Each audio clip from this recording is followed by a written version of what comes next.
Welcome back to Open Line tonight. Thank you so much for sticking with us this hour. Such an important topic that I'm passionate about, that I'm so happy is in the news cycle right now, and I just hope it stays that way and makes a change in our world and really, you know, yeah, just our world, not just here in the United States, but just things have got to change in our culture when it comes to sexual harassment and sexual assault. And the question I wanted to ask before the break that slipped my mind, but it came right back, was if someone comes to you, whether it be a friend, a relative, whatever, and says, I was the victim of, and puts it out there, what do you do? Because you don't want to say the wrong thing. I think we'd all have that, you know, moment. What do you do? Take a deep breath. Just really breathe, inhale and exhale, and you're doing the right thing by just being there. We use the teaching tool we use, and when we talk about this, is be calm, don't accuse. So to inhale, exhale, just look your friend, your coworker, whoever, and say, thank you for sharing that with me. Just know I believe you, and I support you, and I know this is not your fault. And I don't have all the answers. I don't know exactly what you need, but whenever you're ready, we can call the crisis line together. Or if you want, when you're ready, I can go with you to the sexual assault center. Because someone has chosen you to share possibly the most vulnerable thing in their life. And the most honor hurtful. that. That's a gift that somebody is asking that of you and sharing that with you. It is not a small thing. It can be re-traumatizing for a survivor every time they share their story. That's a huge barrier for somebody who may want to file a police report, may want to see their perpetrator prosecuted, but is intimidated and fearful of having to retell their story to law enforcement over and over again, to a prosecutor. And so knowing that barrier, that same barrier is there in disclosing and talking to friends and family, coupled with the fear of not being believed once I do. So I believe you and I support you, and thank you for sharing that with me. Very much so. We do have several minutes left, so I do want to remind you, if you have a question, go ahead and give us a call. We will try to get in some questions before we go here. 615-737-PLUS is the number to call. We certainly have appreciated the questions and comments we've had already tonight. In the meantime, I do want to point out, and I think this is very important for folks who are watching, you offer bilingual services. Language should not be a barrier to getting help. Yeah, tell me about that. So all of our clinical services, our therapy, our counseling, we offer in English and Spanish. And we also have a bilingual advocate.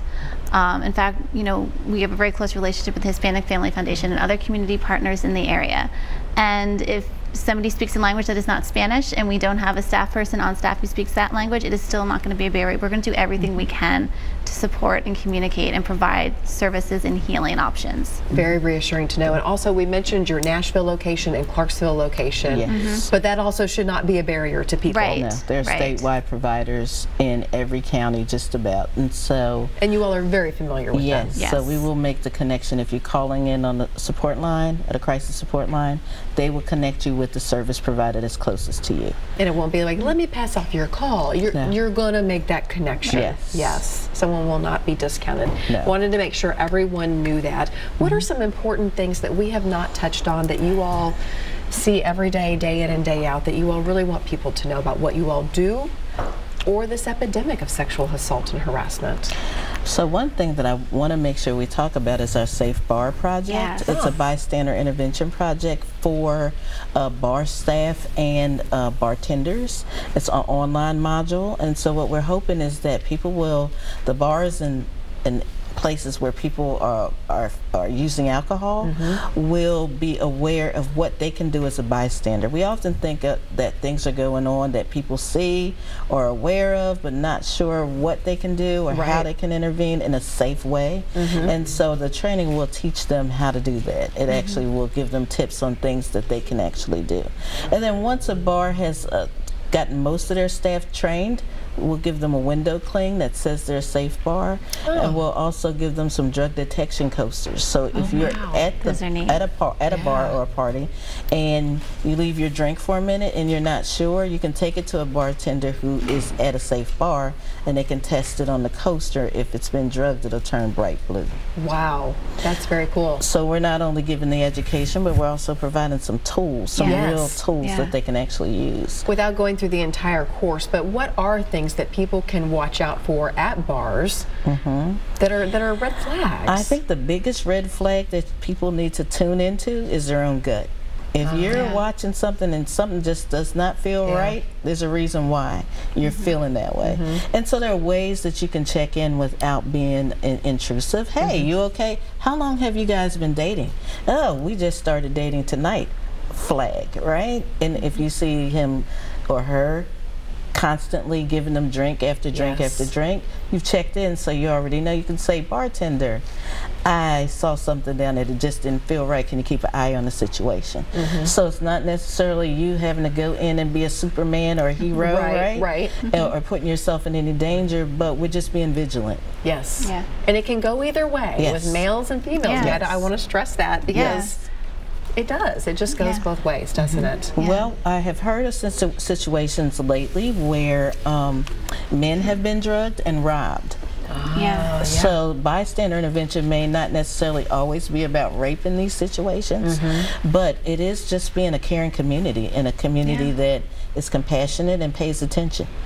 So, and you know, I've certainly heard of instances, and I'm sure you all have too, where girls are out having a girls' night out, and then the gal meets up with this guy and they hit it off, and the girls let her go, and then they wish they hadn't, right?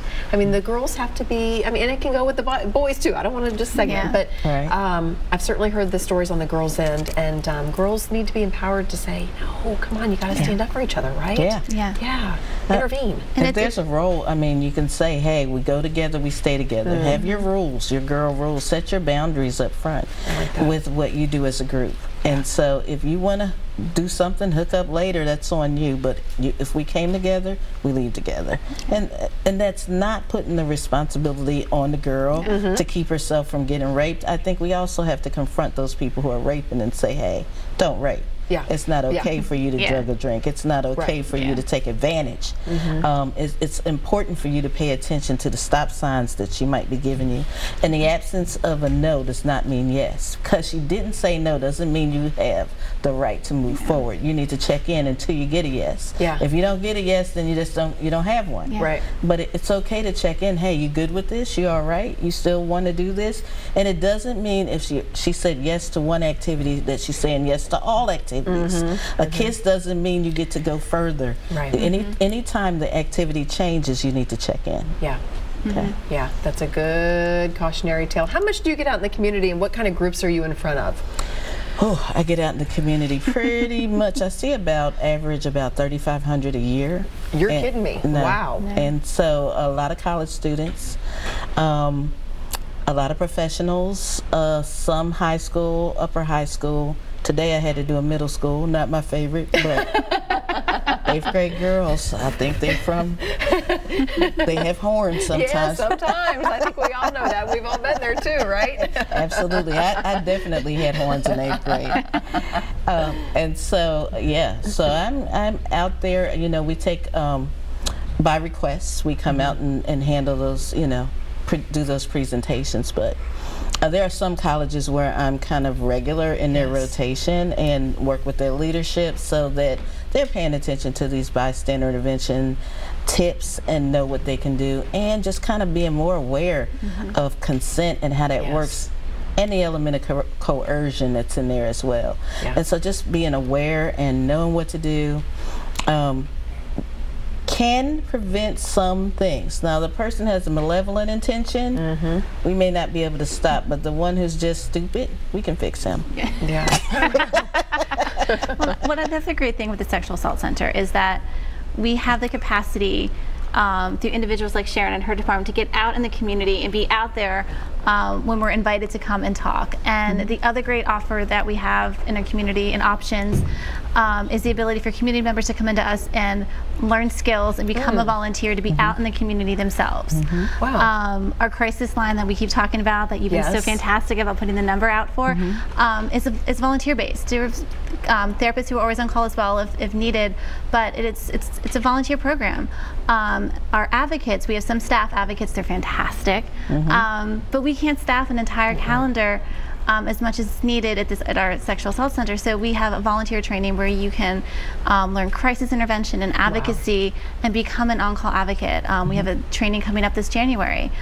Just all these different ways, if you reach out as a community member and come to us, we can provide skills, and we will then come out into the community when invited And so it's all about empowerment and a community response. I love it. And we are love it. so committed to shifting rape culture. Yes. And I think right now we have such a great opportunity to make that shift. Yes, to latch onto this and turn it around. Yes. Yeah. Yeah. All right, we're going to take another quick break. When we come back, we'll wrap things up. Stay with us.